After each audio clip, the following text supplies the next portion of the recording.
Hi guys, welcome back to my channel. Today we're going to talk about the 5 most common real estate scams we see in the Huntsville market and how to avoid them. So stay tuned as I teach you what these scams are, how to identify them, and most importantly, how to protect yourself from becoming a victim.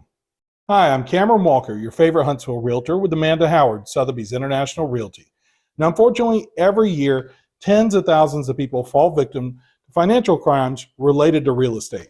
This is to the tune of $6.9 billion in 2021. Those numbers have been going up for over a decade, so I wouldn't be surprised to find out it was over $7 billion for 2022 when all things are said and done. I don't want you to become one of these statistics. So we're going to talk about the 5 most common types of financial related real estate crimes that we see here in the Huntsville area and how to protect yourself. So we're going to get started right now. We're going to go from the most costly all the way to the most common. And you do want to stay through to the end because one of these scams hits literally every single home buyer in North Alabama, including myself. So what's the number 1 most costly scam that we see here in the area? Well, it's real estate wire fraud. So what is that? Basically, when you go to closing, you're going to send a wire transfer to your title company within a few days of closing. It could be anywhere from a few $1,000s covering your closing costs. It could be tens of thousands of dollars covering down payment, or it could be hundreds of thousands of dollars, potentially millions if you're buying all cash and paying the entire purchase price. So as you can imagine, fraudsters love this type of scam because they can hit you for so much money. And in reality, all they're doing is they're getting themselves in the middle of the transaction in some way. They're acting as if they're your agent, your mortgage broker, or loan officer, or potentially somebody from the title company, which is most common. They may even already have the right information. They might have, in some way or some form, undermined somebody involved in the process and gotten a hold of your closing disclosure so they know exactly how much money you're supposed to bring to the table. What they'll do is they'll send you an email or some other electronic means, your wiring instructions. Now, this is common. It does usually come from your title company. What they do is the fraudsters, they send you a wiring instruction with their routing and account number and phone number. That way, instead of your funds going to the title company and being held in escrow for closing, instead it goes to the fraudsters. They wire those funds overseas and they're long gone. Once funds get out of your account, and especially overseas, they're almost impossible to get back. So you definitely want to protect yourself here. So things you can do to notice what's going on is, first, you need to know the people involved in your transaction. Who are you coordinating with? The title company? Who's your loan officer, their processor? Who's your agent, right? Be on the lookout for their email addresses and look for scammer email addresses. A very common one we see is where they replace, say, an O with a 0 or something like that.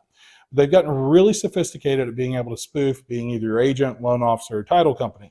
So the number 1 way you can protect yourself, and this is going to be in the email itself, is to call and verify those wiring instructions. When we say verify wiring instructions, you need to verify who it's going to, what bank it's going to, what that account number is, what that routing number is, and what the dollar amount is. However, if you call the phone number in the email, well, that's probably going to be the fraudster's email if it is a fraudulent wire request. What you want to do is independently verify the phone number for your title company. You can do that through a Google search, calling your agent, or calling your loan officer if you don't already have the title company's information saved. But you want to call them, find their number independently, and independently verify the wiring information. This is how you protect yourself from losing potentially hundreds or maybe even millions of dollars in a wire transfer fraud scheme. All right, the number 2 most costly type of fraud and scam that we're seeing here is actually title fraud. This typically happens with off-market purchases. So thinking maybe with a wholesaler or potentially a for sale by owner, what they're trying to do is rush you through the process and under the guise of saving money, have you not use a true title company to do the closing. So when you work with a real true title company, they're going to go out and do a title search and they're going to uncover any liens on the property, any encumbrances, any easements. They're also going to make sure the people selling the property have the legal right to do so. They're also going to offer you title insurance. So they make a mistake, the title insurer will pay for that title and any losses that you suffer as a result of it, right? But these fraudsters and scammers, they don't want you to do a title search, right? They want a smooth process, go right to closing, cheap as possible for everybody. And then once you own the property, well, you also own the issues with the title, the encumbrances, the easements, and the liens, right? That could cost you tens, hundreds of thousands of dollars to get cleaned up before you could sell the property in the future. You could also have a situation where you don't have true ownership of the property, especially in situations where maybe there was an estate and there were 4 heirs. Well, maybe one son was living in that property. He has keys. He can show it to you. He can sell it to you, right? The other three heirs haven't agreed to do so. You go buy the property, don't go through a title company, don't get title insured, and then the other three heirs come back to you a year later and say, whoa, whoa, whoa, we didn't sell you the property, right? Now you're really in a bind. Do you really even own that property, and how are you going to get your money back out of it? So these are all problems that can be avoided if you work with a title company. Number three is actually going to be phishing. So you may be familiar with this, especially if you've been in the work world in the last few years. There's a lot of phishing attempts over email, text, and through social media. And this is where somebody sends you a malicious link. And when you click on it, downloads malware to whatever device, your phone, your laptop, your tablet, wherever you're at. And now they have access to all the information on the device, and they may be able to even see in real time what you're logging into your different credentials for different websites like your bank, your retirement, your mortgage company. So as you can imagine, this can be disastrous for you financially. They could get in, wire transfer monies out, make withdrawals, change names on accounts, all kinds of, just disastrous effects from this. So that's one way they do it. Another way is they impersonate somebody involved in the chain, say you're a loan officer, and they send a text or an email and say, hey, can you send me your W-2 or the front page of your tax returns? Both of which have your name, your address, could potentially have your date of birth, and certainly have your social security number. Then they can impersonate you, take on your identity, go open new lines of credit, in addition to all those challenges with your logins and everything, right?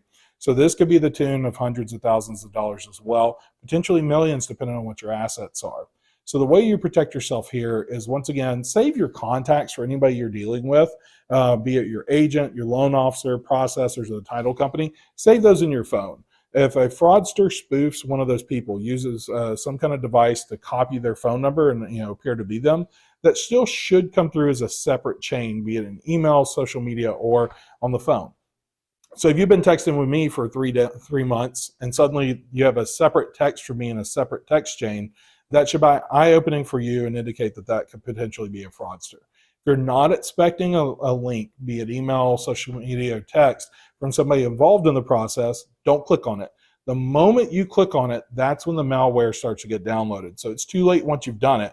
So what you need to do is call the person that sent you the link, verify they sent you the link, and even verify the link address. You want to make sure, if you're not expecting something from somebody, that you verify that that actually did come from them. Second thing you want to do is make sure you do not send any documents or information through just regular email, text message, or social media. If a loan processor texts you and says, hey, can you send me a copy of this or that, don't do that. Every self-respecting financial institution, bank, mortgage company on earth now has a secure portal online that they want you to submit all documents through. Do not send them over email.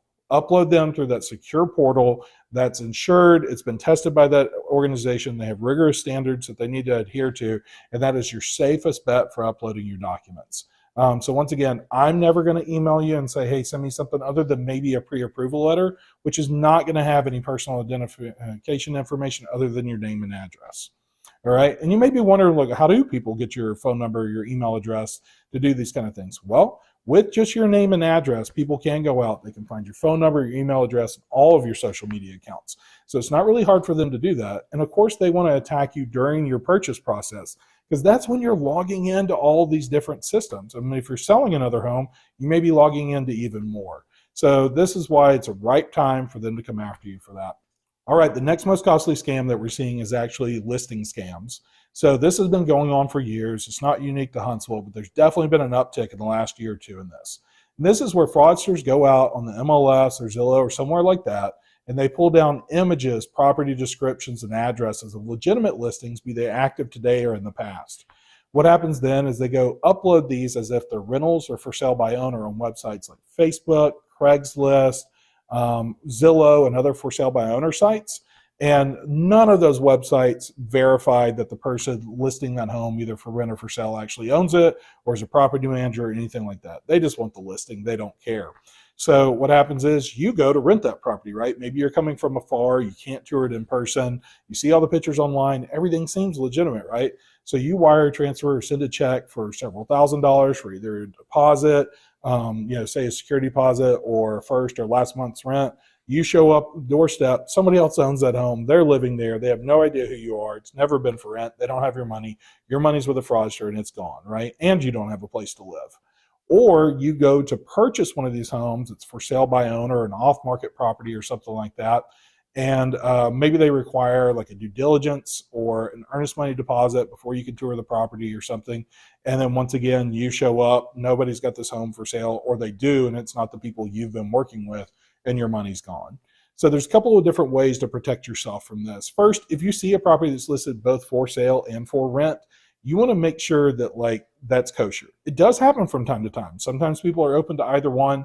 Maybe they're in a situation where they needed to move away quickly, or they are moving away quickly, and it's like, hey, we'll sell it. If we can't sell it, we'll rent it, or it's fraud, and it's kind of going to be one of those two. So how do you protect yourself in those events, right? Number one, if you're looking to rent, you can actually go through a property manager here in the area. There are dozens of property managers representing thousands of properties. If they've got a vacant property that you qualify for, they'd be glad to show it to you. Now, they may charge an upfront fee for an application, but we're talking around $100, not thousands, right?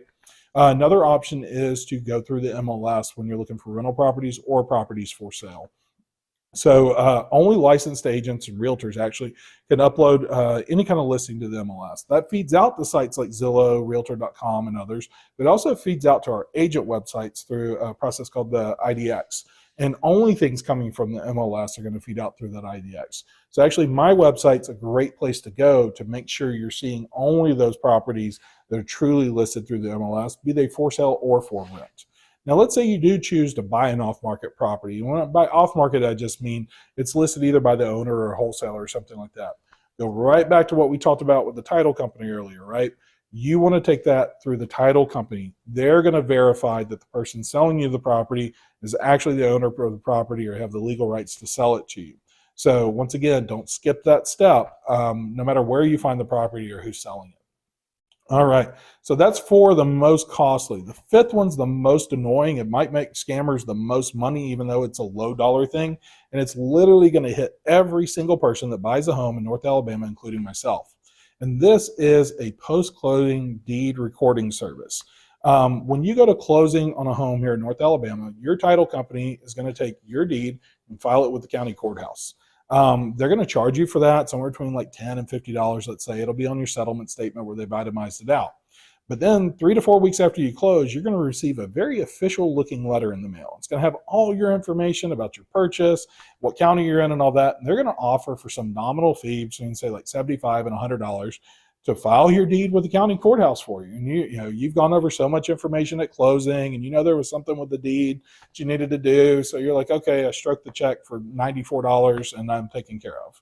No, you just got scammed out of $94. That was already done by your title company. As a matter of fact, once the title company records your deed with the county, that's when it becomes part of public record. And that's probably how this letter was generated. Odds are you're getting the letter after it was already recorded. Unfortunately, while this is a scam, it's not necessarily illegal. They are offering a service for a fee. It's just a service that you'll never need and you should never pay for. So when you go to closing, like I said, the title company is going to record the deed for you, but there is one more step for you. If this is your primary residence, once that deed is recorded, you get an original copy back in the mail. You need to go back to the courthouse and you need to file for your homestead exemption. Only you can do this, and you have to do it in person. So that letter means nothing to you. Shred it. I probably get 1 out of 3 people call me every month that have closed, a month after they're closing, say, hey, I got this letter. What do I do? I'm really hoping the other 2 have taken my advice and my attorney's advice at closing and just shredded that letter. Because I know a lot of people are getting bilked for this one.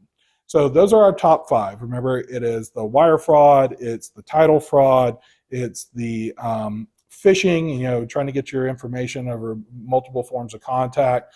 It's the listing fraud, and then of course the post-closing with the title recordation and deed recordation fraud. So these are the ones you definitely want to avoid. They're not the only types of fraud happening in this market or any others. These are the most common, the ones I've seen with my own 2 eyes that people have tried to perpetrate it. Very thankful none of my clients have ever lost money in any of these, but we do see them every day. So if you have questions about moving to the area, anything like that, hit me up.